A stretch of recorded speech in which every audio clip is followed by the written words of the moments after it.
ومن جاهد فإنما يجاهد لنفسه إن الله لغني عن العالمين. Kemudian buku ini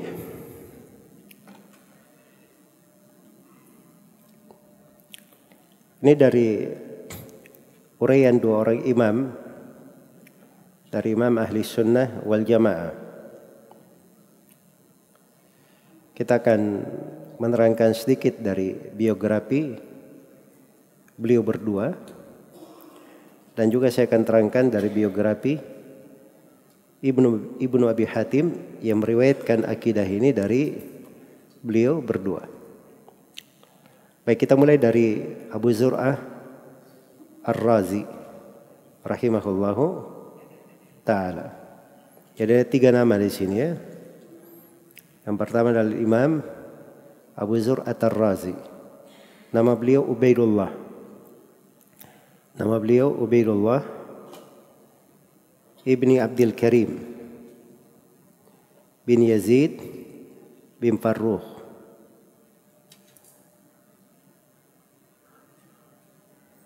Ar-Razi. Ar-Razi. Iya.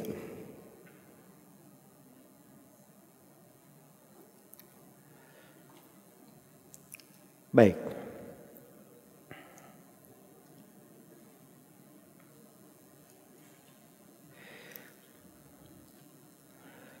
Beliau meriwayatkan dari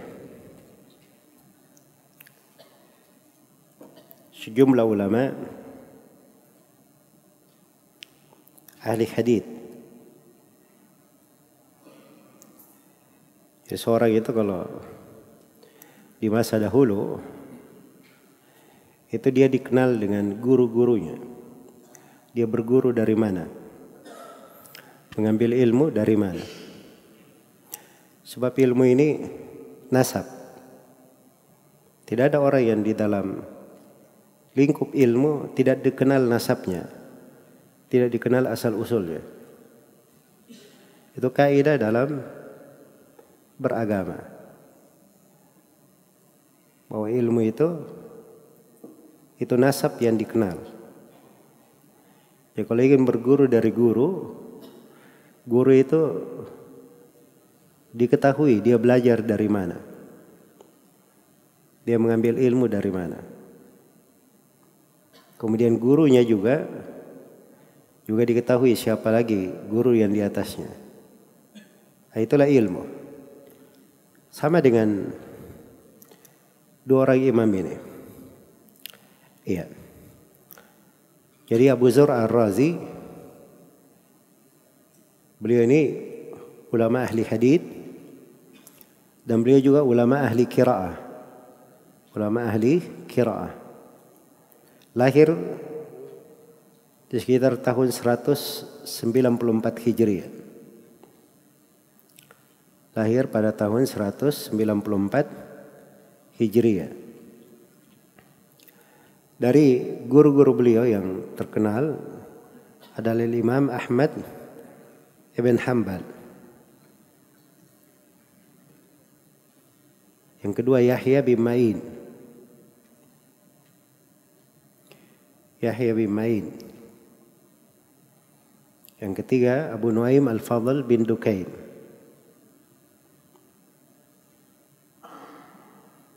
Abu Nuaim Al-Fadl bin Dukain. Yang keempat Abul Walid At-Tayalisi, Hisham bin Abdul Malik. Abul Walid At-Tayalisi. Iya. Dan selainnya banyak sekali. Saya sebut dari nama-nama yang beberapa nama populer. Sebenarnya populer ya di kalangan orang-orang belajar.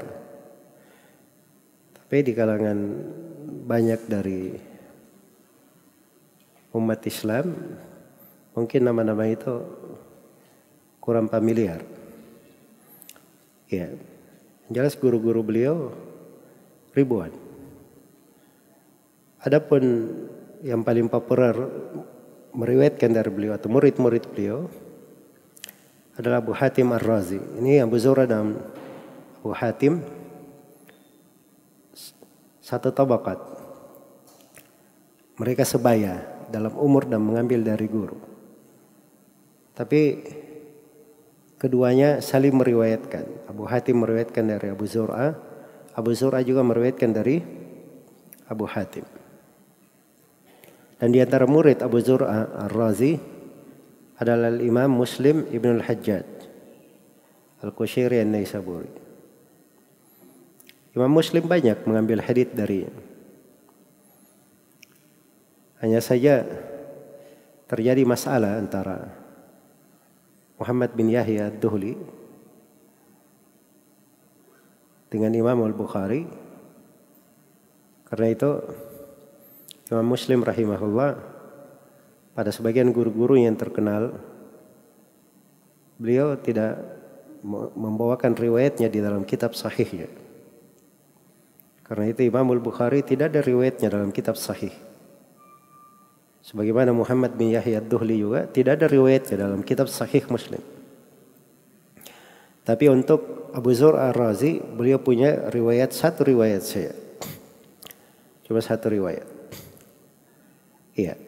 Tapi beliau termasuk murid yang menguasai banyak hadits dari Abu Zur'ah Ar-Razi.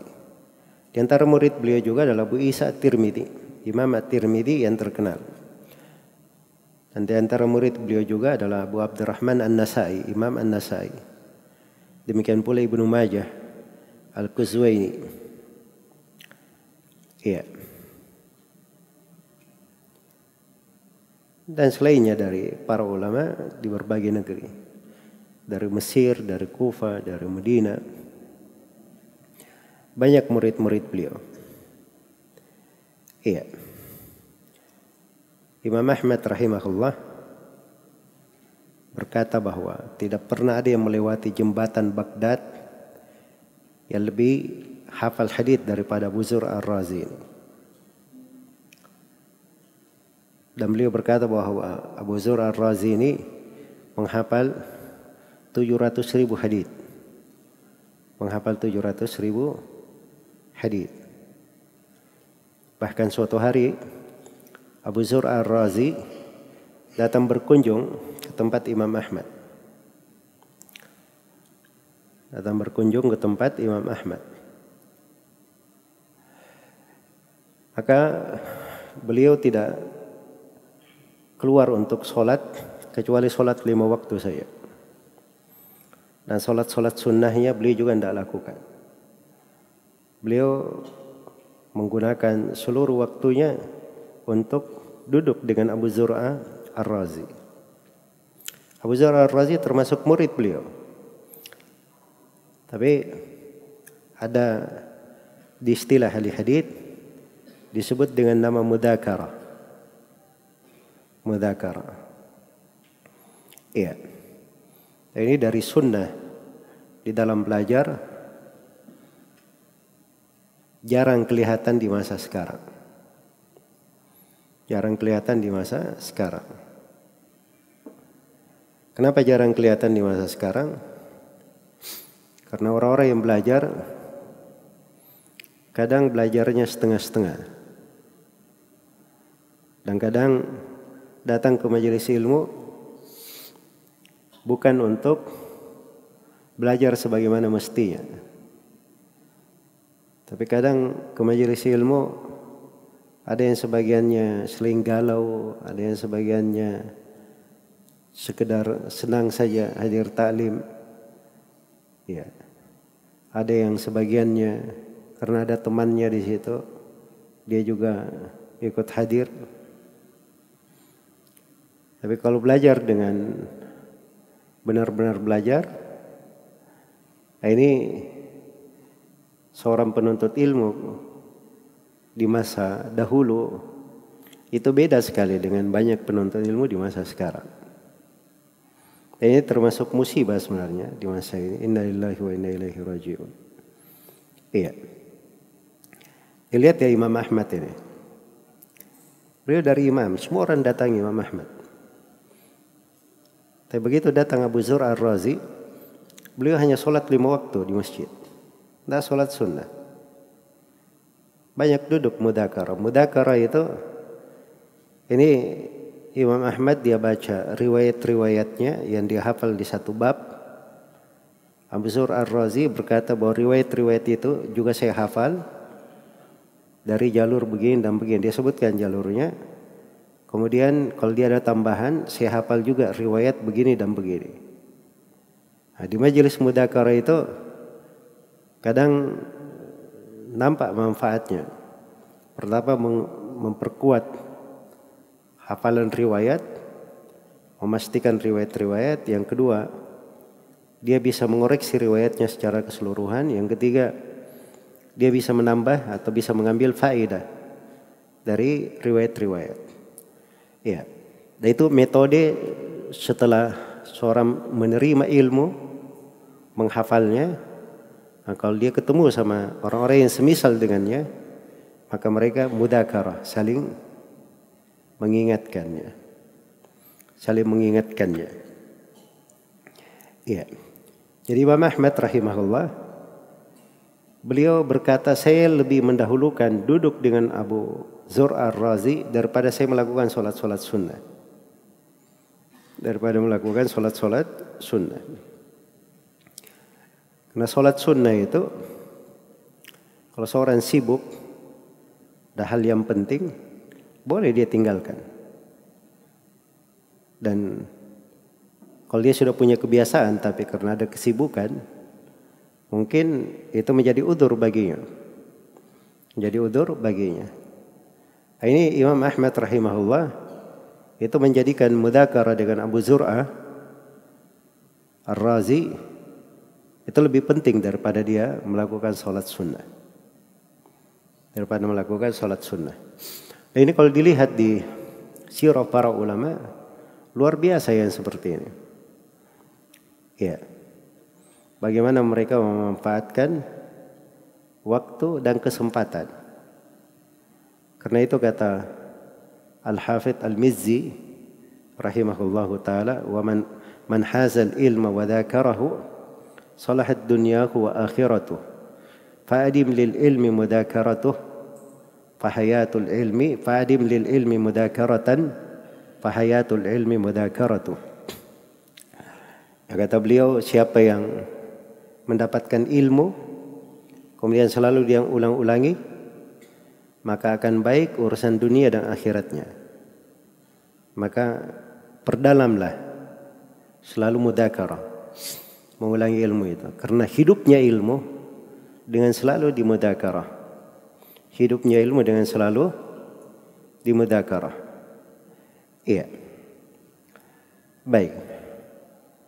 Dan ini pintu ilmu ini, pintu yang sangat besar. Dia taman sorga, harus dijaga dan dipelihara. Harus dijaga dan dipelihara. Hanya saja kesadaran di dalam memeliharanya itu akan berkurang dengan banyaknya hal-hal yang melalaikan. Di masa ini kebanyakan dari kita ini diuji dengan hal-hal yang melalaikan.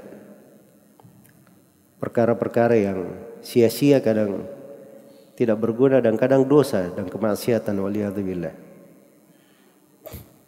Tapi sudah terbiasa dengan itu. Terbiasa dengan itu. Dia sudah tahu bahwa hadir di majelis ilmu langsung itu lebih afdal, lebih utama. Tapi kesadarannya untuk hadir tipis sekali. Alasannya dibisiki oleh syaitan. Kan bisa ikut online. Asalnya kegiatan-kegiatan online ini untuk orang-orang yang jauh, orang-orang yang punya udzur. Bukan untuk orang-orang yang pemalas. Untuk orang-orang yang pemalas. Sebab kasihan juga dari orang-orang yang malas makin malas. Akhirnya kadang dikerja oleh syaitan.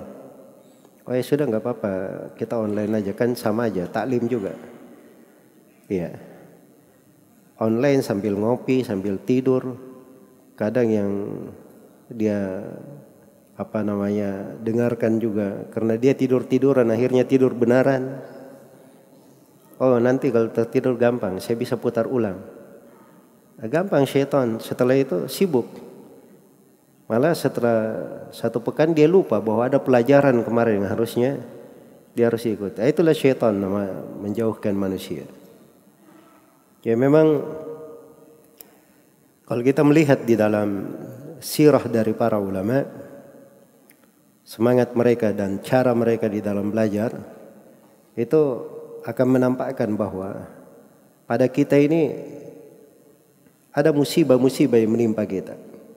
Dan kita harus sadar bahwa itu musibah, waliyadzubillah. Kelalaian dari belajar, malas dalam menuntut ilmu. Iya. Baik. Kemudian dari ucapan Abu Hatim Ar-Razi rahimahullah, kata beliau, "Idza ra'aita ar-Razi yubghidu Abu Zur'ah fa'lam annahu mubtadi'." Kata beliau, kalau melihat ada orang Rai, orang dari Khurasan yang benci kepada Abu Zur'ah Ar-Razi, ketahuilah bahwa dia ini ahlul bid'ah.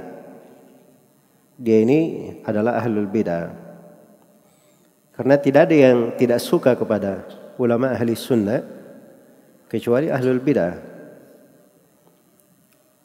Dan ini dari keutamaan Abu Zur'ah Ar-Razi, orang-orang itu bersepakat di dalam meninggikan kadar beliau sebagai seorang ulama dan mencintai beliau rahimahullahu ta'ala. Iya. Jadi beliau sangat terkenal sekali di dalam hafalan, di dalam riwayat, bahkan di dalam qiraat disebutkan oleh Salih bin Muhammad dari Abu Zur'ah, Abu Zur'ah Ar-Razi berkata, saya hafal 10,000 hadis, 10,000 hadis fil qiraat, khusus tentang qiraah. Jadi dalam riwayat qiraah beliau hafal 10,000 hadis. Iya. 10,000 hadis. Dan disebutkan oleh Abu Ya'la Al-Musiri, Abu Zur'ah Ar-Razi ini mengumpulkan al-abwab wa syuyukh wa tafsir. Ya. Berbagai bab-bab ilmu, guru-guru, tafsir. Dan beliau wafat pada hari Senin di bulan Dzulhijjah pada tahun 264 Hijriah rahimahullahu ta'ala. Dan pada kisah wafatnya beliau disebutkan oleh Ibnu Hatim dalam Taqdim al-Jarh wa Ta'dil kisahnya, dan diriwayatkan oleh sejumlah a'immah bahwa ketika Abu Zur'ah Ar-Razi dihadiri oleh wafat di kondisi sakaratul maut, beliau dikunjungi oleh Abu Hatim Ar-Razi dan Ibnu Warah. Ibnu Warah ini namanya Muhammad bin Muslim bin Warah, dari imam besar juga, Wal Mundhir bin Syadan dan selainnya. Maka mereka pun menyebutkan hadits talqin, yaitu lakinu mautakum la ilaha illallah. Karena sunnahnya kalau ada yang mau wafat di kondisi sakaratul maut, perintah Nabi supaya ditalqin, diperdengarkan la ilaha illallah. Katakan kepadanya, fulan, ucapkan la ilaha illallah. Atau disebutkan tentang la ilaha illallah di sisinya supaya dia bisa mengucapkannya. Tapi ketika melihat Abu Zur'ah Ar-Razi, mereka malu akan hal itu dan segan kepada Abu Zur'ah. Akhirnya mereka pun berkata, kalau begitu kita mudzakarah hadits tentang talqin ini. Iya.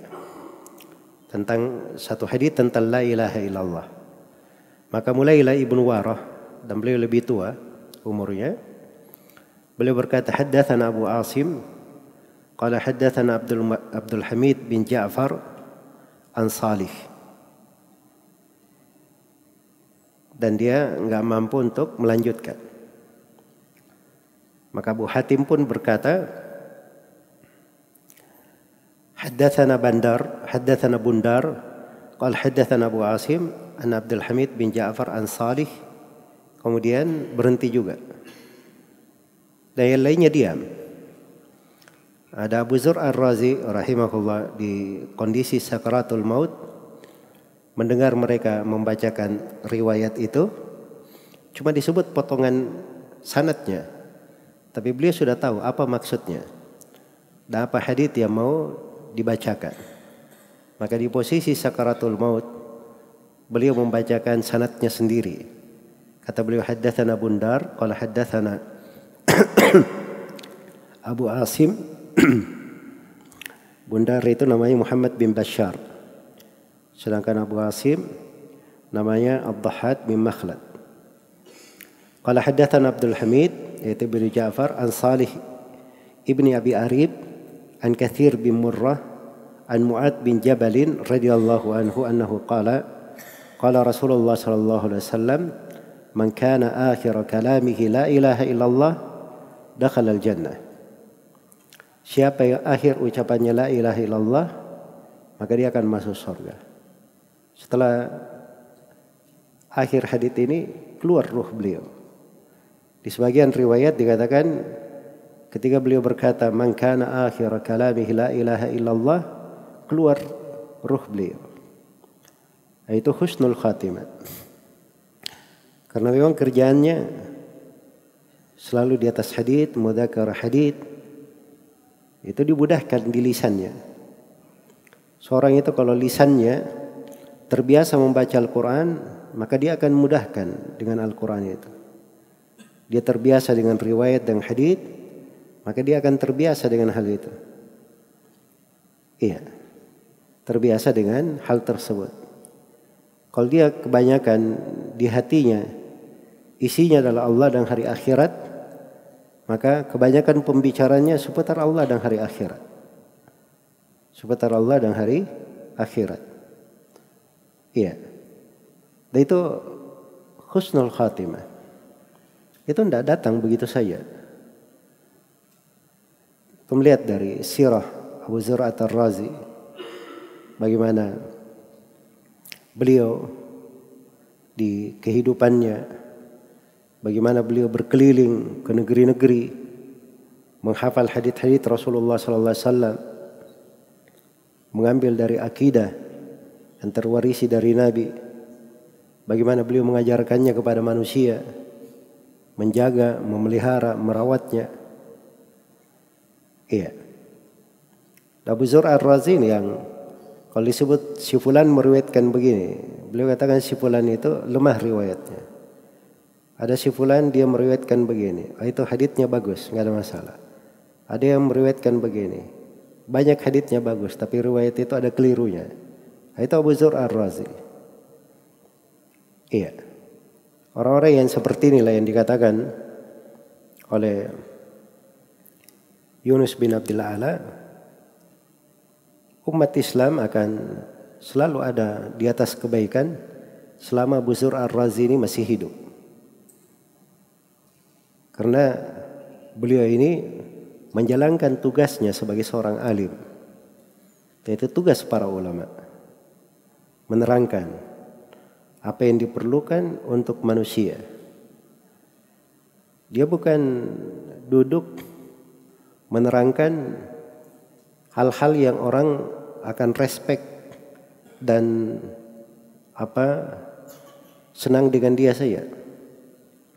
Bahkan kadang dia duduk menerangkan hal yang orang-orang kadang tidak senang. Sebab dia terangkan hal yang keliru terjadi di tengah manusia supaya mereka menjadi baik. Dia jelaskan hal yang bisa memperbaiki jalan mereka. Dan itu tidak semua orang akan senang kepadanya. Dan semua orang akan senang kepadanya. Iya. Karena itu Rasulullah SAW menerangkan agama bukan untuk semua orang ridha kepada beliau. Beliau jelaskan Islam. Ada Abu Jahal, Abu Lahab memusuhi beliau, orang-orang Quraisy. Iya. Ada yang diberi hidayah menerima ucapan Rasulullah sallallahu alaihi wasallam. Karena yang menyandang agama ini memang seperti itu posisi mereka. Rasulullah sallallahu alaihi wasallam bersabda, "Yahmilu hadzal ilm min kulli khalafin uduluhu." Yanfuna anhu tahrif al-ghalin wa intihal al-mubtilin wa ta'wil al-jahilin. Sungguhnya ilmu ini disandang pada setiap generasi, disandang oleh orang yang adilnya. Siapa ini para ulama yang adil ini, yang menyandang ilmu? Disebutkan 3 sifatnya. Iya. Yang pertama, mereka meniadakan tahrif al-ghalin, perubahan-perubahan yang dilakukan oleh orang-orang ekstrim. Dia akan jelaskan ini perbuatan ekstrim. Ini keluar dari agama, berlebihan. Ini melewati rambu-rambu agama. Dia akan terangkan. Kemudian yang kedua, wa ta'wila yanfuna anhu tahrif al-ghalin wa intihal al-mubtilin. Dan dia akan terangkan jalannya ahlul batil. Orang yang jalannya batil, dia akan jelaskan. Dia tidak akan diam. Sebab itu tugas mereka untuk menerangkan. Iya. Makanya selalu ada di setiap masa dari para ulama yang seperti ini. La tazalu ta'ifatun min ummati zahirin al-haq. La yadurruhum man khadalahum wala man khalafahum hatta ya'ti amrullah wa hum ala dhalik. Akan terus menerus ada satu kelompok dari umatku yang menampakkan kebenaran, tidak membahayakan mereka, orang yang milisi mereka atau orang yang menentang mereka sampai hari kiamat. Dan mereka tetap seperti itu. Tetap seperti itu. Terus tugas mereka yang ketiga, menerangkan takwilnya orang-orang jahil. Sebab orang-orang jahil, apalagi berbicara tentang agama, itu kadang dia berbicara keliru tentang agama ini. Keliru tentang agama ini. Iya. Dan ini 2-3 hal ya. Orang yang melampaui batas, orang yang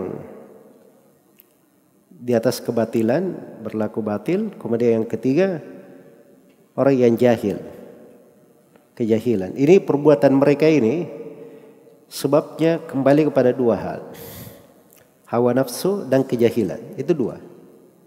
Hawa nafsu dan apa? Kejahilan. Ya, banyak orang yang dia tidak paham, banyak orang yang tidak paham agama. Akhirnya jatuh di dalam kekeliruan-kekeliruan. Sebabnya karena kejahilan. Sebabnya karena kejahilan. Dia tidak mengerti. Dia tidak mengerti. Ada yang kadang dia paham, tapi dia tidak mengambil hal yang benar. Itu sebabnya hawa nafsu. Sebabnya hawa nafsu. Maka pewaris para nabi dan para rasul itu menegakkan tugas mereka. Iya. Dan itulah para ulama rahimahumullahu ta'ala di dalam menjelaskan agama ini. Dalam menjelaskan agama ini. Karena itu lihat saja dari para ulama di masa sekarang dan di masa sebelumnya sampai masa para sahabat, mereka itu selalu dicintai oleh manusia, selalu diikuti oleh manusia, menjadi panutan manusia. Kenapa? Sebab mereka berbicara karena Allah, bukan berbicara untuk dirinya. Dan mereka berbicara supaya manusia itu masuk di dalam ridha Allah, bukan berbicara supaya manusia ridha kepada dia, tapi dia berbicara supaya Allah ridha kepada mereka, supaya Allah ridha kepada mereka. Itulah ciri orang yang berilmu. Iya. Itu kita lihat pada Abu Hatim, pada Abu Zur'ah ini rahimahullahu ta'ala.